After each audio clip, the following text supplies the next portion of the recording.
Pero la pregunta es también, y abrimos el diálogo con Ignacio Cámpora, responsable sindical del Partido Comunista, la pregunta es también, ¿cómo caracterizamos al gobierno? Hoy hablábamos al principio del programa algo de Adorni, nos metimos con los temas de la economía también, y son tiempos en donde tal vez la definición que existe no sea tan homogénea en términos de decir, che, todos pensamos que este gobierno está en este punto, pero empieza a haber confluencia, ¿no?, de miradas. Sí, de hecho hace un ratito se publicó el dato de la inflación, el 3,4%, eso ya, por ejemplo, a los trabajadores nos pone en una situación de pérdida inmediata de las últimas paritarias de la primera parte del año, digamos, los primeros 3 meses del año, donde cada vez se firmaron números en torno al 1% mensual, 1,2% mensual, por ende ya si viene un 3,4% este último mes, la medición de inflación, indudablemente ya estamos a pérdida y eso habilita de nuevo una nueva etapa de negociación,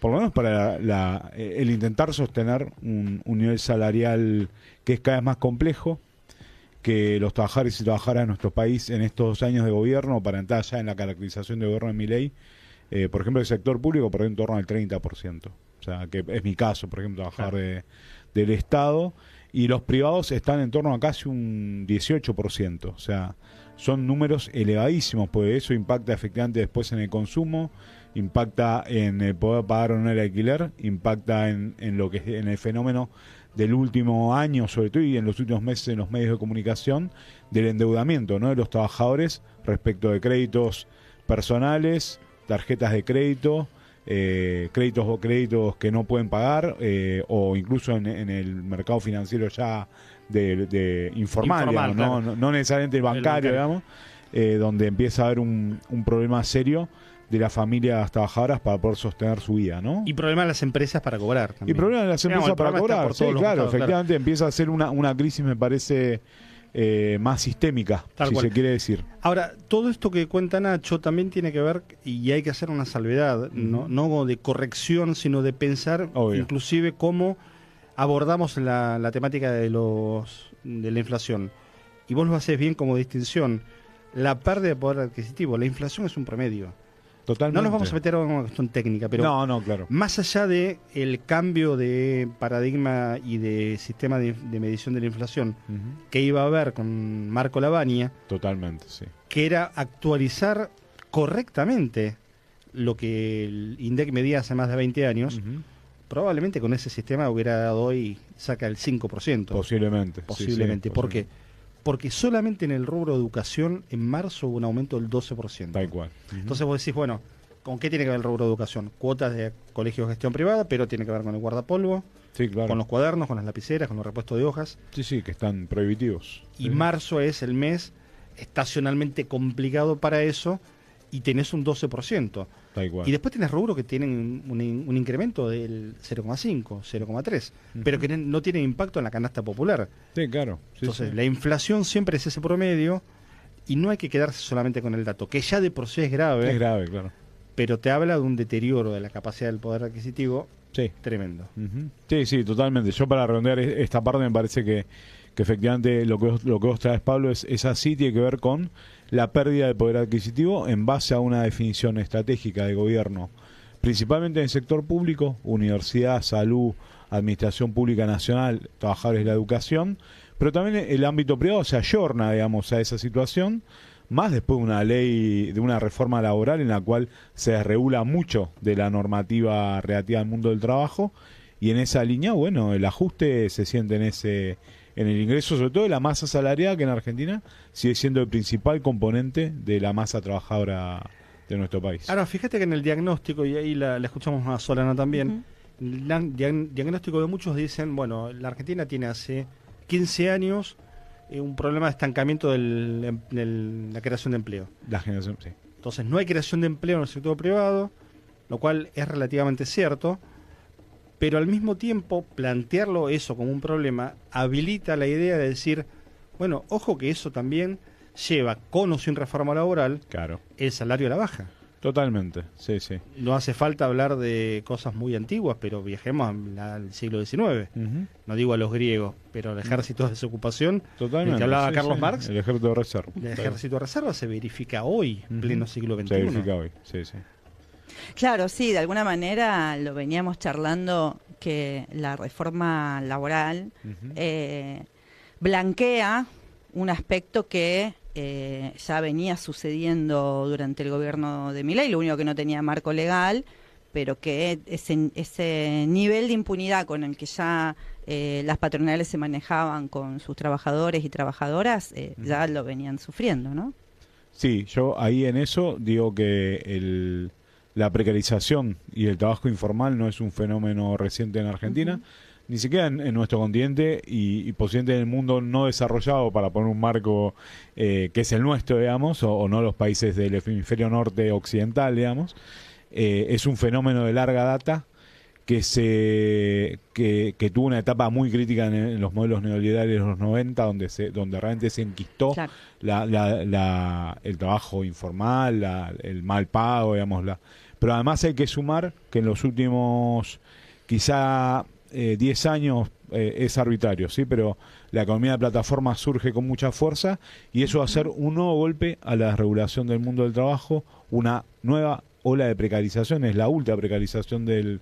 Vos trabajás a destajo por un celular, digamos, con tu celular, llevando un pedido, manejando un auto, llevando en tu camionetita las entregas de Mercado Libre, pero que efectivamente empeoran las condiciones, empeoran el ingreso, absolutamente hacen trizas el ingreso de los trabajadores y trabajadoras, pues ya no hay un ingreso fijo, es el ingreso que vos puedas generar en las horas de acuerdo a un algoritmo, ¿no? O sea, eso es bien complejo para... La trampa es que no tenés límite para ganar plata. No, claro, vos podés trabajar... Laburás 28 horas por día. Si vos te bancás un día y medio arriba del auto manejando y no chocás y te la das en la pera, podés laburar. Podés no dormir, podés no comer, podés no comer. No tener intimidad con señorita o quien quieras, no abrazar a tu niño a la tarde. Obvio, podés someterte a esa situación. Ahora, no se trata, vamos a hacer un ejercicio que no es muy habitual. Ajá. No se trata de unir puntos en este momento. ¿Por qué? Porque todo esto que estamos hablando lo encontrás inclusive en la prensa sistémica, en la prensa del sistema. Claro, ya empieza. Los datos, Nunca como en este momento el capitalismo a nivel mundial tuvo tal nivel de concentración, lo cual ya es un problema en sí mismo, pero el punto que hay que unir con eso es que si hay unos que son tan ricos como nunca en la historia lo habían sido, hay unos cada vez más millones que son cada vez más pobres, porque de algún lado sale esa riqueza. Digo, la riqueza no es una generación espontánea que brota y alguien se la apropia, alguien la genera, efectivamente, algoritmo mediante, poniendo el cuerpo, golpeando un martillo en el yunque, totalmente, que todavía sigue existiendo, fabricando un auto, o fabricando un robot, o manejando un robot, pero alguien se queda esa riqueza. ¿Quién une los puntos? Esa es la pregunta general. Y la otra que nos interesa más, que es la de la cotidiana. ¿Cómo unimos las broncas? Y acá te dejamos la tarea a vos. ¿Cómo unimos estas broncas, esta descripción? Y te la pongo de máxima, con un programa. Muy bien. Empezá por donde quieras. Dale. La mesa está servida. Primero traigo a colación, les contaba antes de arrancar que estuve hoy en la marcha de Sudna, pero en realidad de los trabajadores de FATE, porque sea de Sudna, la verdad fue un marco unitario. Hubo compañeros que estuvieron de la Z Autónoma, estuvimos de la Z de los Trabajadores, de otros gremios, de gremio de prensa, de CIPREVA y otras organizaciones sindicales, y para mí ahí hay un punto de donde arrancar. ¿Qué tiene que ver con la unidad en la acción? El SUDNA y la lucha de los trabajadores de FATE en particular, a pesar de que es un sindicato claramente identificado con el trotskismo, el sindicato del neumático, tiene una capacidad muy meritoria que es la de construir una unidad en la acción para resistir el cierre de una empresa que además es estratégica. Hoy la banderola de la marcha decía que es la única que fabrica neumáticos en el país para tractores y camiones. No es un dato menor. Claro. Eso la constituye una industria estratégica de nuestro país. Necesita camiones para transportar mercancías, necesita tractores para laburar en ese imaginario que es el campo, que genera gran parte de la riqueza de nuestro país. Está bueno que lo pongas en términos de presente, necesita, porque algún totocaputiano te va a decir, si te la picantea, te va a decir, necesitaba. Claro. ¿A dónde vamos? Dirían en Volver al Futuro, a dónde vamos no hace falta tractores. Sí, bueno, es una discusión. Porque es el modelo, es una discusión que ellos traen. Y casi no hacen falta camiones. Y camiones tampoco, claro. Porque todo viene por el puerto. Sí, es verdad, todo viene por el puerto. Y después, digamos, para pensar un poco en lo programático, nosotros vamos a un 1 de mayo, en el cual la CGT larga un acto, una movilización por el Día del Trabajo, como ellos llaman, es el Día Internacional de Trabajadores y Trabajadoras, pero bueno, en Argentina se lo llama habitualmente Día del Trabajo. Van al Monumento del Trabajo el 30, una marcha que va a ser sin paro, que va a ser previa al 1 de mayo. Esto igual es reciente. Porque sí, es todo de ahora. El sí, martes sí. pasado, acá con Jorge Craines y con Luana Haidt, decíamos, che, estamos a 3 semanas, no hay nada. No hay nada, Había un no hay locro nada. para el 1 de mayo, no sé Nada, en qué no había- isla perdida no había de la nada. CGT. Pero además tenemos el FRESU, que es este frente de sindicatos unidos que se generó al calor de la lucha por la reforma contra la reforma laboral La UOM, en el ATE, verano, la UOM, ATE Nacional, aceiteros, CONAU, bueno, las dos CTA están, son parte, digamos, y otros gremios, innumerable cantidad de gremios, la verdad son un montón. Va a ser un plenario el mismo primero, para 1.500 trabajadores y trabajadoras. Ellos llaman que van a ser delegados sindicales en términos generales, que va a ser en la Ciudad de Buenos Aires, que todavía no tiene puesto el lugar, pero que va a suceder, digamos. Y bueno, y efectivamente lo que no aparece es la movilización unitaria, digamos. Aparece Claro. una expresión mayoritaria, que es la de la CGT, una expresión que surge al calor de las luchas, que hay que decir que es el FRESU, pero no confluyen. digamos. ¿Tenés lectura de por qué no hay una movilización grande? Yo creo que ya hace muchos, lo pongo en términos históricos y lo traigo al presente. Yo creo que el 1 de mayo en Argentina tuvo una época muy fuerte de movimiento, de marchas realmente importantes, incluso protagonizadas y encabezadas por la CGT. De los 90 para acá eso fue entrando en una debacle, digamos, pasó a ser un día de descanso Claro. en el imaginario de trabajadores y trabajadoras. Y eso, bueno, conspiró con que sea una fecha de movilización masiva en tiempos más recientes. Sobre todo en el kirchnerismo, las centrales, todas, indistintamente, le dan un carácter más de Festivo, celebración de la claro. gestión de esa etapa Y histórica. de agradecimiento. Claro, de agradecimiento, que fue muy interesante, pero que le faltaba una pata, que es la Claro. de la que es un día de lucha también. O sea, y sirve para reclamar lo que falta en todo caso. Si estamos bien, queremos estar mejor los trabajadores. Ese es un punto para mí que hay que siempre tener en cuenta. Y para acá, efectivamente, hay un revival, voy a decirlo, en términos de las grandes organizaciones sindicales, en torno a una vuelta a la liturgia peronista, ¿no? Y por eso se marcha el Monumento del Trabajo el 30, se hace un homenaje al Papa Francisco, ¿sí? Que son todas cosas bienvenidas porque tienen acervo en el pueblo y eso nunca hay que caer en que no es válido, pero claramente le quitan el carácter combativo, Claro. digamos.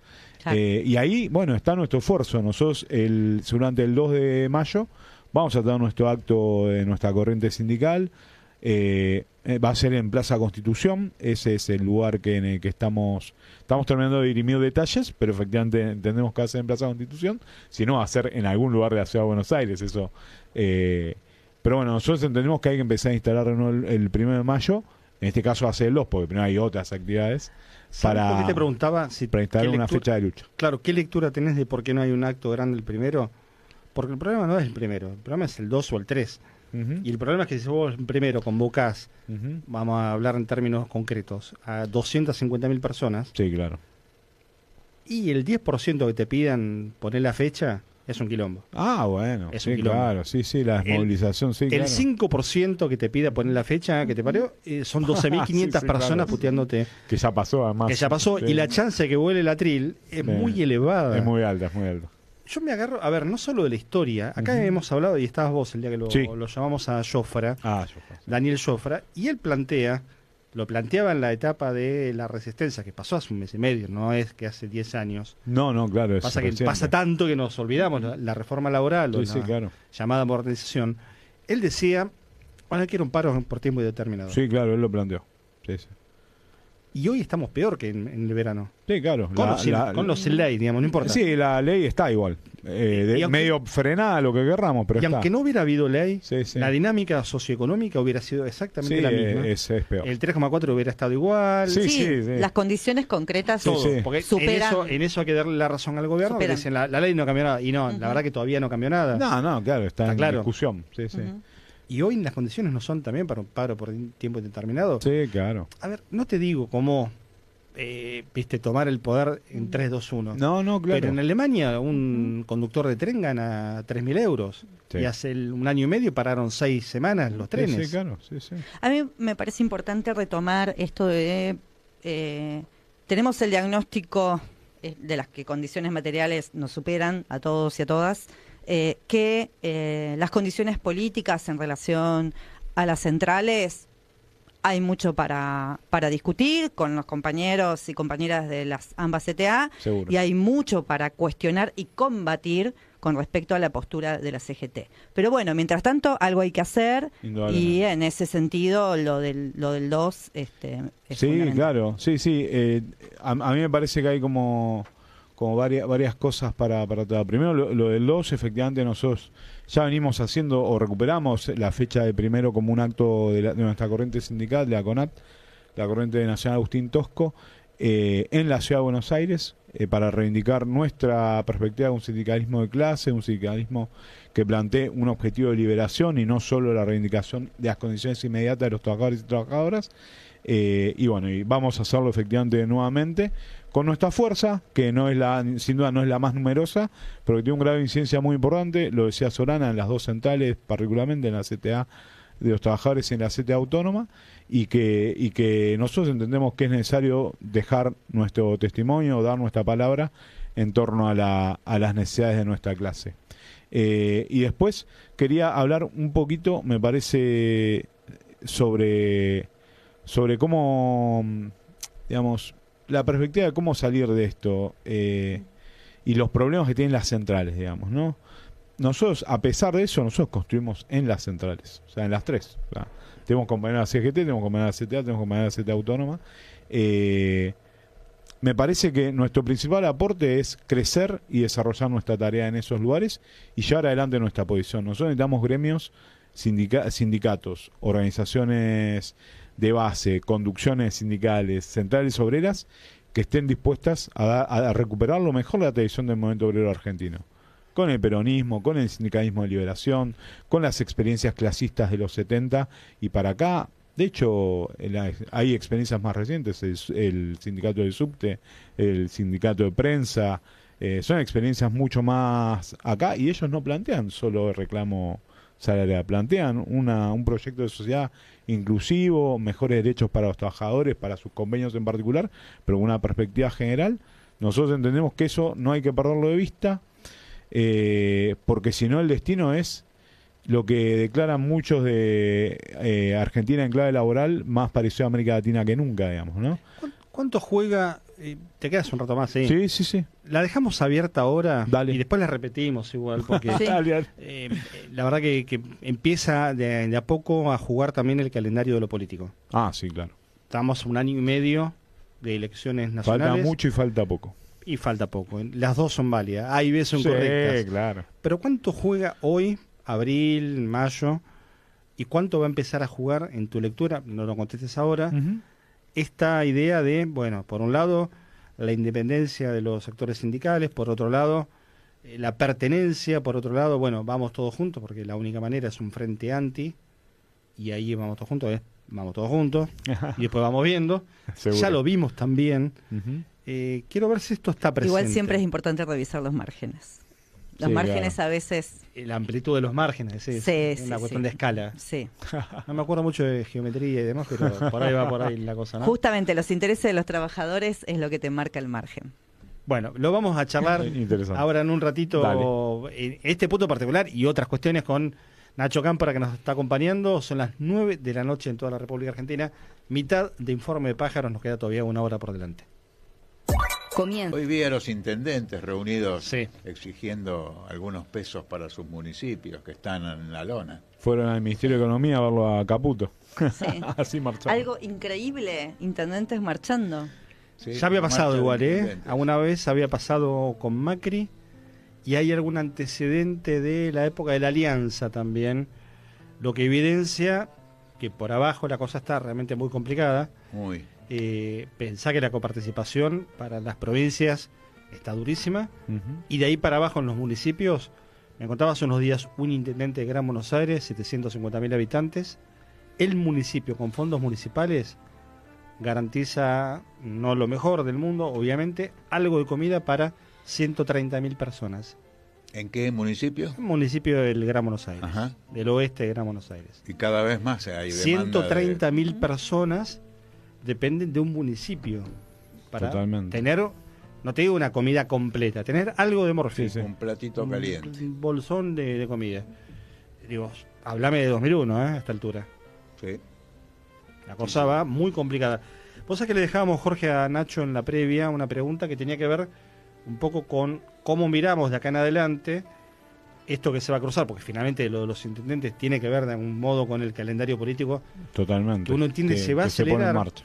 Fíjate que hace 2 semanas acá veníamos hablando en el programa, no porque nos hayan escuchado, está claro, no tenemos esa pretensión de, bueno, ¿quién está pensando el día después? ¿El 11 de diciembre de 2027 o antes? Y en estos últimos días noté a muchas y muchos dirigentes diciendo, bueno, después del gobierno de Milei, como que empieza a ver, todavía con timidez, porque, viste, muchos temen que los acusen de golpista o lo que fuera, pero la verdad que si vos querés armar un plan de gobierno, tenés que evaluar inclusive la posibilidad que el gobierno termine pasado mañana. Totalmente, sí. Bueno, sí. ¿cómo juega la política con los laburantes y todo lo que nos contabas de las dificultades, las contradicciones, los armados, las centrales, los cruces que hay junto con esto? Ahí vos tenés, me parece que además sumar que este año hay elecciones en las 2 CTA, por ende también se atraviesa ese mismo calendario electoral. Que siguen separadas. Sí, que van a unidad en la acción, pero cada CTA va a tener su propia conducción, eso va a seguir así. Van a ser en agosto autónoma y en noviembre la de los trabajadores. Pero volviendo a la pregunta, indudablemente que todos los sindicatos, las centrales de nuestro país siempre han tenido alineamientos, cercanías con ciertos sectores. Me parece que hoy hay un nivel de consenso bastante importante en torno a la figura del gobernador de la provincia de Buenos Aires, de Axel Kicillof. Eso no implica que tengan un acuerdo férreo cerrado, pero Axel Kicillof viene, me parece, potenciándose como el principal candidato hoy por hoy del peronismo, digamos. De hecho, lo vimos esta semana, hoy con Massa, hace poco con Mazot, y así con distintos personajes más o menos simpáticos, sin duda, Que para no lo nosotros, ayudan demasiado, para ¿no? nosotros y nosotras, absolutamente, como trae Jorge ahí, pero que sin duda me parece que hoy por hoy las centrales están en ese juego, digamos, sin ser parte del Movimiento de Derecho al Futuro, que es como el espacio más amplio del kicilofismo, están sondeando esa perspectiva. Después tenés otros jugadores. No sé si vieron hoy alguna noticia de en torno a Dante Gebel, menos simpático, Sí. y Juan Pablo Brey, el secretario general de Aeronáuticos. Con todo un recorrido bien típico de sindicalista. Sí, a sí, punto, ¿no? un fiel Empresa, fiel familiares en la burócrata obra social, sindical, claro. totalmente. Todos los componentes, claro. Y que además tiene otro componente que no hay que perder de vista, que es que tanto Gebel como él son evangélicos. 12% de la Claro. población, de acuerdo a últimos Efectivamente. Qué viene sonando esto, ¿no? Entonces- De la candidatura de Sí, lo de Dante Gebel, religioso. ellos vienen, efectivamente vienen haciendo un trabajo, y hoy se empezó a publicar que en el equipo de trabajo está Juan Pablo Brey, un sindicalista que uno podría decir que no es de los principales, pero dirige un sector importante dentro del mundo sindical, como es el sector de los Aeronavegantes. aeronavegantes. Que en un momento fue un sindicato muy combativo, Sí, claro. dirigido por Elisa Castro. Por Alisa Castro, Más ni menos, tal cual, en toda la lucha contra la bastión, privatización claro, de la aerolíneas. privatización de Totalmente. aerolíneas. Sí, sí. tal cual. Pero y me parece, digamos, para pensar, inicialmente podemos ver que están hoy reportando a ese espacio o vinculados a ese espacio, pero eso no implica algo cerrado. Lo que sí hay que tener en cuenta es que, como lo decíamos en la primera parte, por lo menos de mi visita hoy al programa, las condiciones económicas todas van a empeorar. Y van a empeorar en la Ciudad de Buenos Aires, en la provincia de Buenos Aires, en Tucumán, en Tierra del Fuego, y eso va a agudizar las contradicciones. Por ende, si nosotros tuviéramos que decir algo respecto del movimiento obrero, nosotros aspiramos que tenga mayores niveles de autonomía, a pesar de después poder definir el apoyo o no a tal o cual candidato, pensando en octubre de 2027. Y voy a decir algo que no es tan optimista, pero nada garantiza que esas opciones puedan derrotar a Milei, incluso en algo más de un año. Claro. O sea, Ayer lo escucho a Grabois, Juan Grabois. sí, que se lanzó ahí con Navarro. Con Navarro. Lo escuché en repetido, vieron que uno ahora escucha las cosas como en diferido y demás, Sí, claro. pero sé que estuvo a la mañana. Igual yo vi el video a la tarde-noche. Y él plantea en un momento que él disputa la interna en 2023 contra Sergio Massa. Sí, claro. Juan Grabois, Paula Valmedina versus Sergio Massa, Agustín Rossi, pierde la interna. Juan 23. Juan 23. Sí. Y pone un ejemplo, para mí es válido en términos de la táctica política, diciendo, la verdad que no habla mal de Massa hoy, qué sé yo, me parece que tampoco tiene demasiado sentido, el tipo está ahí, juega, tiene lo suyo, Sí, sí. pero en su momento fue bastante duro. Sin embargo, recordó este elemento que para mí es válido de acá en adelante. Él dijo, nosotros teníamos un proyecto que tenía que ver con la regularización de las tierras, con todo este tema del loteo, de avanzar en un plan que finalmente es el que te puede permitir en un punto resolver el tema de la vivienda. Está bien. El debate es por la tierra en el fondo del país, en el fondo del asunto no es por la vivienda en sí misma, sino también por la tierra, o primero por la tierra y después por la vivienda. Dice, y Massa lo incorpora en su campaña con un compromiso, e inclusive como ministro de Economía, que Massa tenía ese doble rol, pone en marcha el registro. Lo cual me pareció, si uno lo mirara a la distancia, bastante sensato, que en una interna alguien tome de su candidato vencido Totalmente. una idea si está de acuerdo. La pregunta es, ¿qué capacidad tiene el sector de los laburantes hoy, en toda esta variopinta representación que nos estás describiendo, de decirle a algunos de los candidatos, che, vos, nosotros tenemos esto, queremos este compromiso, y si el 11 no pusiste en marcha esto, el 12 estamos en la calle, el 12 de diciembre, digamos. Por ahí pasa la cosa, ¿no? Seguro. No solamente por pelear 3 cargos más o 3 cargos menos. Indudablemente. Ahí hay una... Me parece que el sindicalismo como tal tiene hoy los mismos problemas que tienen los partidos políticos o el sistema de partidos políticos en torno a la representación. Son parte de la crisis de representación. Por ende, sitúan en esa posición de elaborar algún tipo de programa mínimo que reivindique los derechos de los trabajadores, indudablemente ganarían en legitimidad y podría ser una propuesta que presentara un candidato o a una serie de candidatos del campo popular, digamos. O tener un candidato directo. O tener un propio. Bueno, eso sí, yo creo que es más lejano en lo actual, pero bueno. Por ahí Jorge nos puede ayudar, que es menos joven que nosotros. Algún candidato del movimiento el obrero. instrumento político, ¿no? La figura de Víctor de Genaro en su momento. Bueno, claro, la unidad popular. De 30 años. Sí, Lula lo había proclamado Lula, presidencial. tal cual, sí, a Víctor, totalmente. Hay una historia ahí para contar y para... Sí, claro, de los ahora es concejal laboristas. Claro. Es concejal de Lanús. Tal cual, de los partidos laboristas, digamos, sería como le llaman. Uno de los primeros dirigentes que, por lo menos por el lado de la izquierda, se le había propuesto ser candidato fue el propio Agustín Tosco. Claro. Y que él dio toda una discusión justamente en relación a la necesidad de la autonomía. Sí. Muy interesante. Muy interesante. Sobre todo por la etapa histórica. Después, bueno, en otro momento, en otro contexto, que los trabajadores lleven a sus propios candidatos, estamos hablando de otra cosa, pero en un momento en donde la hegemonía del propio sistema capitalista que te explota todos los días, es muy necesario sostener la autonomía de los sindicatos. En este mes de mayo va a haber que retomar el pensamiento de Agustín Tosco. El 29 se conmemora un nuevo aniversario del Cordobazo. Coincide el día con el Día del Ejército Argentino. Pero recordemos aquel momento del Cordobazo, cuando tuvieron que retroceder las fuerzas policiales, que venían a caballo a lo bruto contra el pueblo que se movilizaba. Y también el sindicalismo de liberación que proclamó Agustín Tosco, ¿no? Así que... Este mes de mayo puede ser importante porque se nota cierto cambio en la subjetividad popular, el malestar social va creciendo, ya hay un atisbo de bronca que se va instalando, y me parece que hay que meter pie en el acelerador para encontrar una salida a esta situación terrible de tragedia nacional que estamos viviendo. Ya no alcanza para el colectivo, para llenar la tarjeta SUBE, el salario se ha deprimido notablemente y los precios, como decía un general que fue presidente de la República, suben por el ascensor, mientras los salarios apenas si llegan a subir por la escalera. Sí. Y están cansados, aparte. Están cansados. Le está costando claro. cada escalón al salario. Cada vez Chiquitita, más. una anécdota hoy a la tarde, y ahora quiero que retomemos con Nacho y también con Jorge esta idea de la crisis de la representación, ¿no? que hay en el movimiento sindical y en la política, la claramente. política. Claramente. Escucho hoy a la tarde, saliendo del tren, venía medio demorado, con lo cual llegué a la terminal con mucha gente, y atrás mío caminaba una mamá con el nene, 5 o 6 años.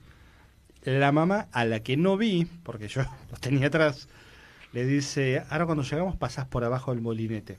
Claro. Nene chiquito todavía. Sí, claro. Y él le dice, ¿siempre tengo que pasar por abajo del molinete? Pobre pibe. Tenía ganas, yo iba medio apurado, llegaba tarde a un lugar, que llegué tarde. Claro. Tenía ganas de darme vuelta y decirle, vamos a charlar un rato de política, pero tenía 5 años, el pibe 6. Hay muchos que pasan por arriba, Y pegan el salto. Si son más grandes, Pero pasan ese por era arriba. más chiquito, Si, claro. si tienen agilidad, pasan por arriba. Hablabas de Constitución y la posibilidad que sea el acto ahí. El acto ahí, sí, sí. Estuve hace poco en Constitución y mientras esperaba que llegaba el tren de cualquiera de los ramales, y era 1 a cada 3 saltaba por el molinete. Sí, claro. Hombre, mujer, digamos. Sí, sí. No era un problema en la Argentina hace 3, 4 años. No, Mirá lo que te digo, no era un problema con Macri el transporte. totalmente. O sea, a ese punto.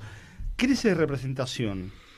Jorge también, digo, jueguen Sí, Solana en la política. Se vienen tiempos muy agitados, me parece. Y los representantes en este país son importantes, porque es un país muy delegativo también. Totalmente. Creo Muy que liderazgos. el peronismo, en tanto principal oposición, le va a costar más que nunca llegar a acuerdos, incluso para unas listas electorales. Le va a costar cada vez más, se está notando eso. Y hay un peligro, hay una necesidad de que eso juegue a favor de un proyecto alternativo. Pero al mismo tiempo hay un peligro muy grande, que es que un tren fantasma vuelva a jugar un papel clave y logre hegemonizar cualquiera sea el candidato, puede ser bueno, malo, regular, pero el tren fantasma, Pichetto, Sergio Massa, en fin, otros de la llamada derecha peronista que está actuando fuertemente, están jugando, ¿no? Y me parece que pensar otra vez un frente de todos con un gobierno como el de Alberto Fernández sería seguir en un vaivén de un gobierno ultraliberal, derechista, extremo, a un gobierno que se autopercibe progre, pero que no produce los cambios necesarios. Y entonces se frustra y vuelve otra vez una derecha.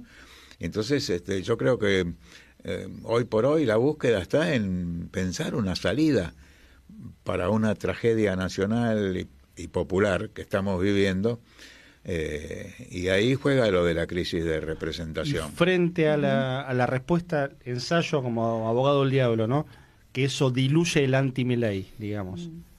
Eso le hace el juego a la extrema derecha. Vieron que es habitual, ¿no? Se va renovando, pero aparece todo el tiempo esta respuesta de, bueno, con esto le restás votos a ese frente de todo, digamos. Fíjate que las encuestas están dando que el repudio a Milei es de un 60%, un poco más. Sí. Pero lo que todavía sigue apoyando a Milei está arriba del 30 y casi 40. Entonces, a favor de Milei hay un entre 30 y 40, y el 60 puede estar disperso. Absolutamente. Claro. No quiere decir que vote una sola lista, de manera que no es tan sencillo. Ahora, yo seguiría el ejemplo de los intendentes, empezaría a movilizar a la gente y a las fuerzas sindicales y políticas alternativas. Les propondría que empiecen a acercarse al pueblo, a los sectores más golpeados, a estar cerca de los que sufren la crisis, cuando suben al colectivo, cuando reciben el sueldo y a los 5 días pagaron el alquiler, los servicios, algunos la tarjeta y ya no les queda... les queda una distancia tremenda hasta el sueldo del mes siguiente. Y bueno, la situación es dramática y hay que acercarse a esas situaciones, y me parece que de ahí puede llegar a aparecer, yo creo, una variante alternativa. Creo que hay que retomar algunas de las iniciativas que tuvo Néstor Kirchner.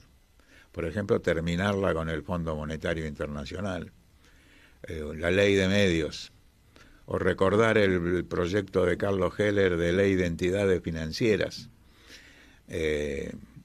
porque recién acabo de ver otra vez, releer hoy, la nota que sale del embajador Lamelas, el embajador norteamericano en la Argentina, que dice que Argentina es un aliado estratégico de los Estados Unidos y que Argentina tiene todo lo que Estados Unidos necesita, tiene litio, tiene industria agroalimentaria, tiene grandes extensiones de tierra, y en fin, todos sabemos los recursos naturales que tiene la Argentina. Y nosotros estamos como país en este momento colaborando y tratando de poner parches a la crisis que viven los Estados Unidos. Porque cuando Lamelas dice vaca muerta, está diciendo, si está cerrado el estrecho de Hormuz y tenemos dificultades para el acceso al suministro de combustible y sube el precio del combustible, nuestras empresas que están instaladas en vaca muerta son las que pueden abastecer a las necesidades de combustible de los Estados Unidos. Entonces, de hecho, Argentina, más que preocupada por el gobierno argentino, más que preocupado por el bienestar de los habitantes del país, está preocupado por servir de una manera genuflexa a la solución parcial, por supuesto, de la crisis que viven los Estados Unidos. Y al gobierno actual de Estados Unidos, ni siquiera al sistema en su conjunto. Está atado a Trump. Sí, atado a Trump. Sí, directamente. Che, y esa representación en crisis en el movimiento sindical, la CGT viene de tener en noviembre del año pasado, el Congreso donde tuvo el nuevo triunvirato. Un nuevo triunvirato. Un triunvirato también que puede ser expresión de debilidad, ¿no? Si no que son los asesores de los reales hombres de poder dentro de la CGT. Ese es el dato para mí. Claro. Tienen menos poder de definición y de decisión sobre su misma estructura sindical que la que tenían los que componían el anterior triunvirato. Y los mandantes siguen siendo Lingeri, Gerardo Martínez. Sí, claro, Pablo Moyano o los Moyano en otro sector. Claro. Andrés Rodríguez, que si está en un segundo plano es un tipo de mucho peso. Efectivamente es esa burocracia sindical que por momentos puede dar algún tipo de respuesta, pero que me parece que hay fenómenos interesantes para analizar dentro de la CGT en las nuevas generaciones de delegados. Por ahí hoy no ocupan secretarías generales, pero sí hay una incidencia de las compañeras en el mundo de lo gremial, que hay que tener en cuenta, que puede ser parte de la renovación que necesita ese sector, pero básicamente, lo decía Jorge recién en el pasaje, la recuperación de la salida de la crisis de representación tiene que ver con disponer tu fuerza organizada a la lucha en la calle por los derechos de los trabajadores, y no hay servicio de negociar más recursos para tu obra social o intentar salvaguardar la estructura de la misma organización. Hoy es el tiempo de jugar en recuperar las mejores condiciones de vida posibles para los trabajadores y pensar un proyecto alternativo que tenga los mayores niveles de igualdad para nuestro pueblo. Igual la agenda es toda defensiva hoy. Toda defensiva. Claro. Bueno, mirá, no estamos tocando el tema del PAMI, por ejemplo. Tremendo. Sí, con el recorte de prestaciones. Con una huelga inédita prácticamente de los médicos del PAMI que no tienen antecedentes.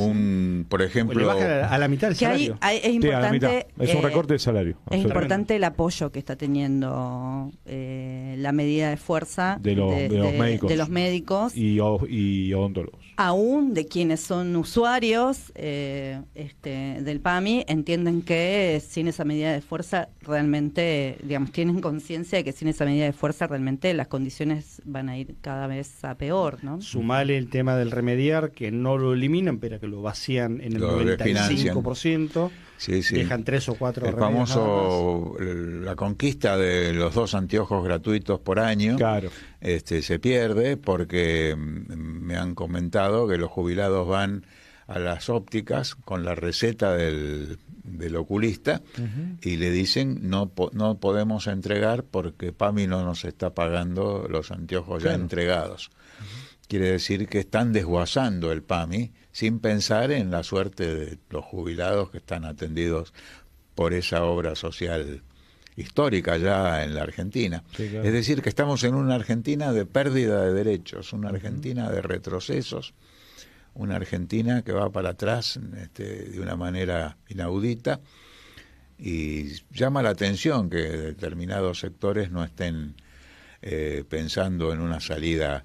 Por ejemplo, para una pequeña excepción a la regla, parece ser el Chivo Rossi, que dijo que un nuevo gobierno, a la primera hora de asumir, tiene que firmar un decreto anulando todas las disposiciones que se crearon hasta ahora, que tomó el presidente Milei. Y bueno, habrá que elaborar un plan de reconstrucción nacional.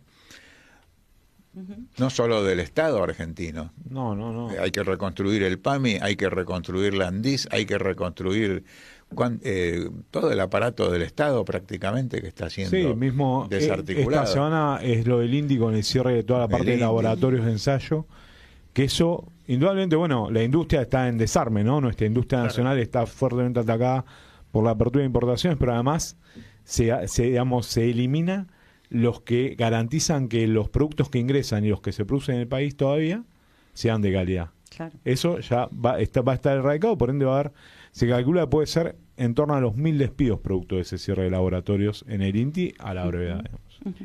Sí, da la impresión que hay dos fenómenos que van en paralelo y no se tocan todavía, que tiene que ver con la descomposición social, económica creciente. Se está hablando de la implosión hoy en día, no una explosión social al estilo 2001, o de los últimos días de 2001, si querés, con los antecedentes de años atrás. Se acaba de cumplir un aniversario 31 del asesinato de Víctor Choque, 1995, en la provincia de Tierra del Fuego. Sí. El primer muerto del menemismo. Bueno, Tierra del Fuego está siendo vaciada prácticamente. Y el menemismo que termina con 5.000 procesados por razones políticas, y que termina con muertos, Víctor Choque, Teresa Rodríguez, Aníbal Verón, digo, por tomar apenas nombres muy emblemáticos, que después fueron inclusive nombres de organizaciones. Bueno, ese proceso a Menem se le empieza a descomponer en el segundo mandato. Sí. Si querés verlo en términos más lineales. Que también va de la mano, más acelerado eso. que va de la mano también de la crisis de representación política que sufrieron. A mí me parece importante sostener esta cuestión de la crisis de representación, porque de alguna manera pone en jaque cierto argumento que plantea esto que hablábamos hace un ratito, esta idea de gran frente contra Milei.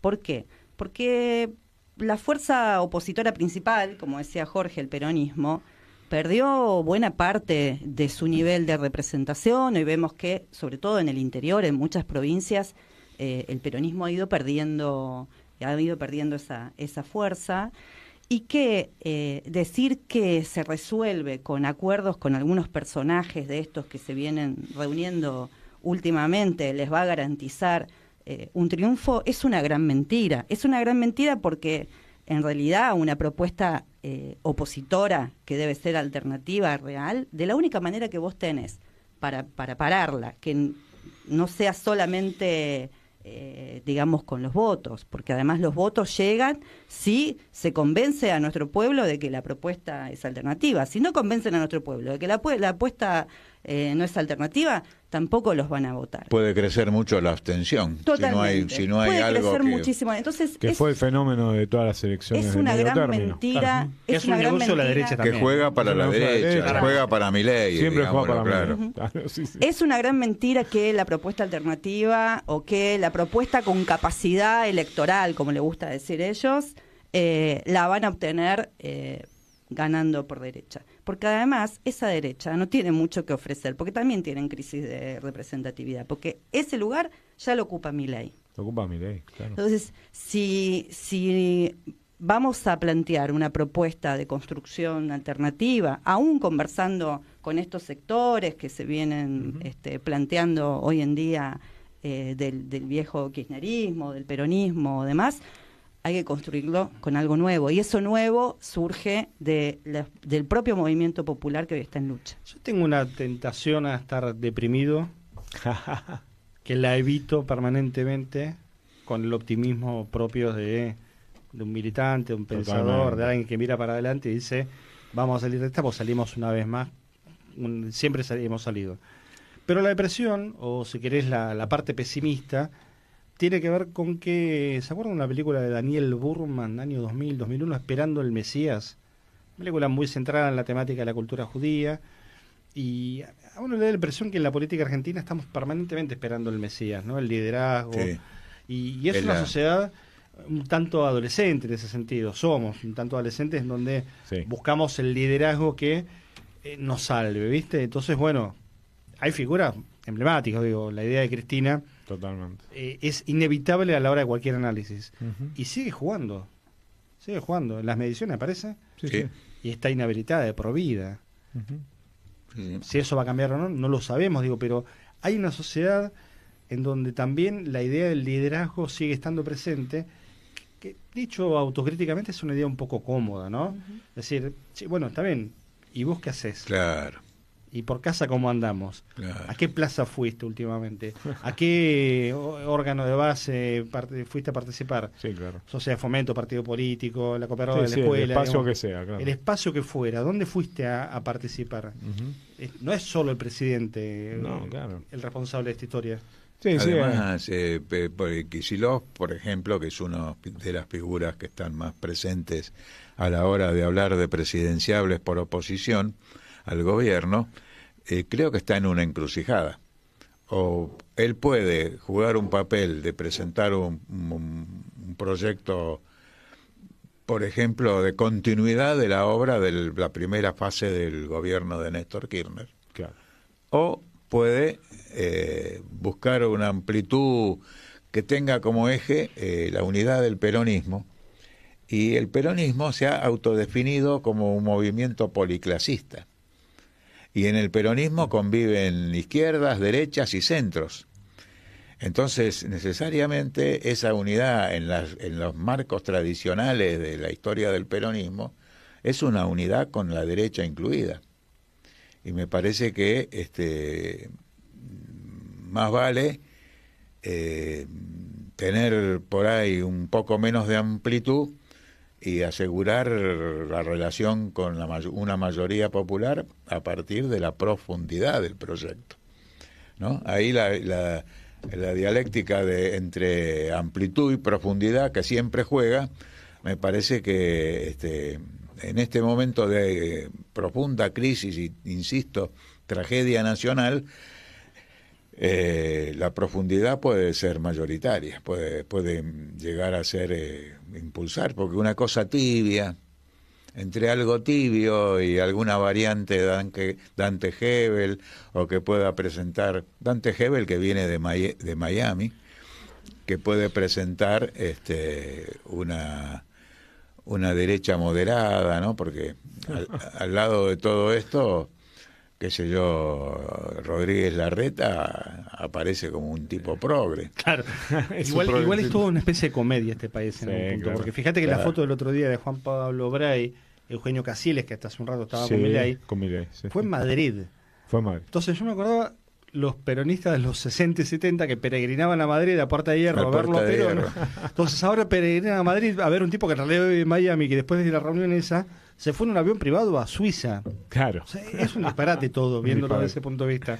Pero, digo, aparte ellos pusieron acá en un café en Madrid pensando en la Argentina. Además, viene Capusotto y dice, ya está, me retiro. O Pedro Saborido, me retiro porque el guionista de este país ya me quitó el lugar. De paso, hablando de guionistas, vendría bien el guionista, el que le hacía los guiones a Tato Bores, se vendría muy bien en Santiago Varela, por ejemplo. Claro. Bueno, ahora, habitualmente para los 1 de mayo en Cuba se acercan a la isla una cantidad de dirigentes sindicales. Recuerdo que incluso en una ocasión fueron por obra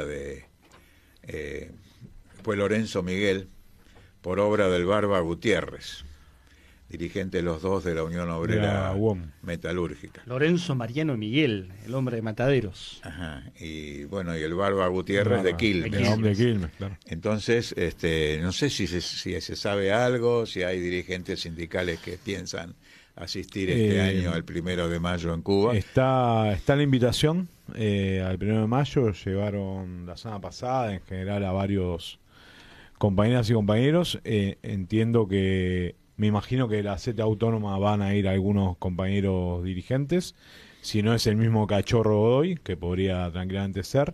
Y y de la ZT me imagino que podría ir alguien del equipo internacional. Pero bueno, en el contexto incluso adverso en el que se da este 1 de mayo para la isla, se va a hacer una gran movilización con compañeros y compañeras de todo el mundo, dirigentes sindicales y dirigentes sindicales, protagonizado obviamente por su pueblo movilizado, que es una de las cosas más maravillosas que nos da la isla año a año.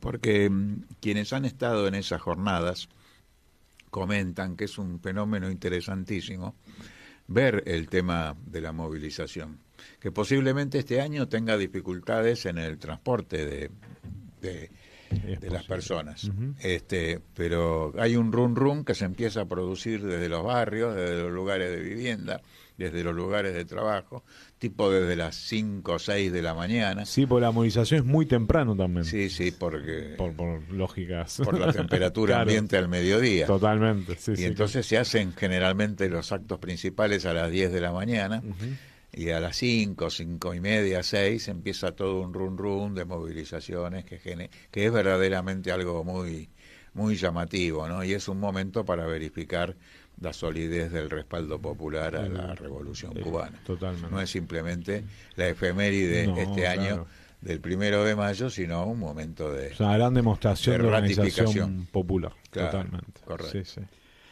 Bueno, nos vamos acercando al final. Te quedás hasta el final con nosotros. Claro, estamos con Nacho Cámpora, que nos acompaña hoy. Hemos hecho todo un recorrido por la actualidad del movimiento sindical, fundamentalmente en vísperas de nuestro 1 de mayo también. Jorge algo había adelantado en la columna de la semana pasada, que hoy medio que nos pasó de largo la columna, formalmente pero acá estamos, sí, como estamos acostumbrados, al menos en los últimos programas, pero valió la pena, primero la presencia de Nacho, que está acá con nosotros para extendernos en la charla con él, pero decía en la columna tuya la semana pasada, habías dejado abierto ahí el tema del 1 de mayo. Sí. Bueno, fíjate que después de eso pasaron cosas, hay actividades, hay, la confirmación de lo del Fresu, que es en Capital, yo dije medio chicaneramente, en un camping del Gran Buenos Aires. Bueno, pero puede ser. En el AMBA. Va a ser el AMBA, sí, claro. No deja de ser un encuentro cerrado para delegados y para dirigentes. Sí, claro, sí, no es un encuentro para todo el mundo. Pública. Claro, efectivamente. No es una agora pública. Pero lo nuevo es que ha sido convocada una movilización de la CGT. 30. Para el 30 de abril. Bueno, algo es algo. Este es el dato, ¿no? Que también habrá que concurrir. Sí, que coincido con lo que decía Jorge respecto de que empieza a haber un descontento, claro, que incluso actores que no son muy amigos de la movilización popular en términos generales, bueno, tomaron el guante y convocaron a esta. Después de aquella vez que les exigieron poner la fecha de una manera no muy amigable, no muy amistosa, ahora se adelantaron a convocar y es que quedaron traumados los compañeros de la CGT con el tema. Sí, lo que no quita que la CONAT realice su propio acto el día 2, con un contenido antiimperialista, clasista y de defensa de los intereses de la clase trabajadora. Bueno,